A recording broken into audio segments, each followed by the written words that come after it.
चींटी और टिड्डा की कहानी। गर्मी का दिन था। सुबह की खिली धूप में एक टिड्डा बड़े मजे से घास पर फुदक रहा था। वह बड़ा खुश था और उस खुशी में गा रहा था, नाच रहा था और जिंदगी के मजे ले रहा था। एक ओर जहां टिड्डा अपनी मस्ती में लगा हुआ था, वहीं दूसरी ओर एक चींटी अनाज के एक दाने को पीठ पर ढोकर अपने बिल में ले जा रही थी। जब चींटी एंट टिड्डे के पास से गुजरी तो टिड्डे ने उसे अपने पास बुलाया और कहा, प्यारी चींटी, आओ मजे करें। लेकिन चींटी ने मना कर दिया और अपने काम में लगी रही। वह पूरे दिन कड़ी मेहनत कर एक एक कर अनाज का दाना खेत से उठाकर अपने बिल तक ले जाती रही। अपनी मस्ती में डूबा टिड्डा ग्रास हॉपर चींटी को देखता और हंसता।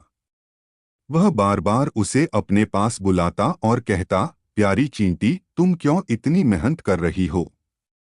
आओ कुछ देर आराम करो, मेरा गाना सुनो। गर्मी के लंबे और उजले दिन है। ऐसे खूबसूरत दिन इस तरह से मेहनत करके हुए क्यों बर्बाद करना? चींटी बोली, मैं ठंड के मौसम के लिए भोजन इकट्ठा कर रही हूँ। मेरी सलाह मानो तो तुम भी ऐसा ही करो, वरना बाद में पछताओगे। अभी से ठंड के मौसम के बारे में क्यों चिंता करना? टिड्डा बोला, मेरे पास पर्याप्त भोजन है और ठंड का मौसम तो अभी बहुत दूर है। उसकी तैयारी करने के लिए बहुत समय है। अभी का समय तो मैं आराम से सोते हुए और मजे करते हुए बिताना चाहता हूँ। मेरी मानो तो मेहनत छोड़ो और मजे करो। टिड्डे की बात पर ध्यान न देकर चींटी अपने काम में लगी रही। पूरी गर्मी मेहनत कर उसने अपने बिल में ढेर सारा अनाज इकट्ठा कर लिया, जो ठंड के दिनों में उसे काम आने वाला था। उधर टिड्डा ठंड के मौसम की तैयारी के स्थान पर पूरे दिन नाचता गाता रहा। अपनी मस्ती में उसे होश ही नहीं रहा कि गर्मी के दिन बहुत लंबे समय तक नहीं रहने वाले हैं।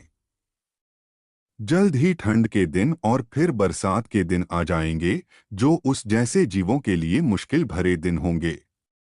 धीरे धीरे गर्मी चली गई और वसंत का मौसम आ गया। फिर वसंत का मौसम ठंड में तब्दील हो गया। अब तो सूरज बमुश्किल आसमान में नजर आता। दिन छोटे हो गए और रातें बड़ी हो गई थी। कड़कड़ाती ठंड पड़ने लगी थी और बर्फबारी होने लगी थी। अब टिड्डे को महसूस हुआ कि चींटी सही कह रही थी। उसे भी इस मौसम के लिए पहले से तैयारी करनी चाहिए थी। लेकिन वह तो पूरी गर्मी नाचता गाता और मजे करता रहा। अब न उसे गाना गाने का मन कर रहा था, न ही नाचने का। उसका भोजन खत्म हो चुका था। वह ठंड और भूख से तड़प रहा था। उसने सोचा नहीं था कि ठंड इतनी बुरी भी हो सकती है। उसके पास भोजन नहीं था। बर्फ से बचने का इंतजाम नहीं था।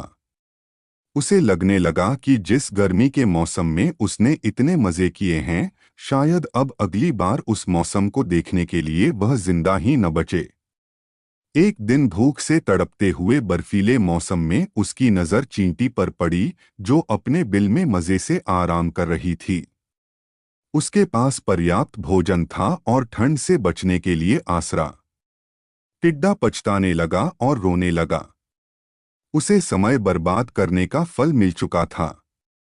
सीख समय का सदुपयोग करें, अन्यथा समय हाथ से निकल जाने पर पछतावे के सिवाय कुछ हाथ नहीं आता।